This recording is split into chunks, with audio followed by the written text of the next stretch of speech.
2018 পরে আমাদের ভারতীয় জনতা পার্টির নেতৃত্বে আমাদের রাজ্য সরকার হয়েছেন।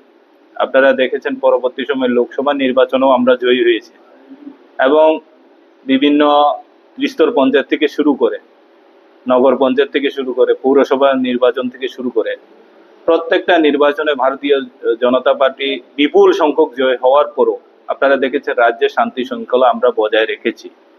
কিন্তু গতকাল আমাদের সোশ্যাল মিডিয়া আমরা দেখেছি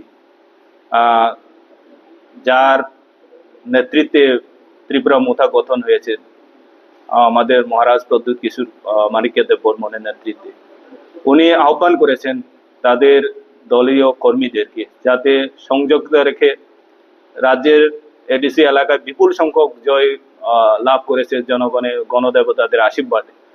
তো এত কিছু আহ্বান করার পরও আমরা দেখেছি গতকালে আপনারা বিভিন্ন চ্যানেলে উঠেছে আমাদের চাতকচুরি আমাদের দলীয় অফিসকে আগুন পুড়িয়ে দেওয়া হয়েছে।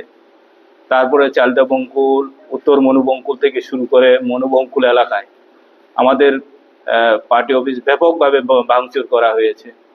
আজকে সকালে আবারও কিছু ত্রিপুরা মুথা সমর্থক তারা আবারও লাঠি সুতা নিয়ে আমাদের মনুবঙ্কুল নতুন বাজার, বঙ্কুল পুরান বাজার এবং সোনাই বাজারও ওরা চেষ্টা করেছে যাতে দোকানপাট বন্ধ করে দেওয়ার জন্য। পরবর্তী সময়ে আমরা পুলিশ প্রশাসনকে সাহায্য নিয়ে পুলিশ প্রশাসন সহযোগিতা এলাকায় যাতে শান্তি সম্প্রীতি বজায় থাকে সেই চেষ্টা বর্তমানে চলেছে।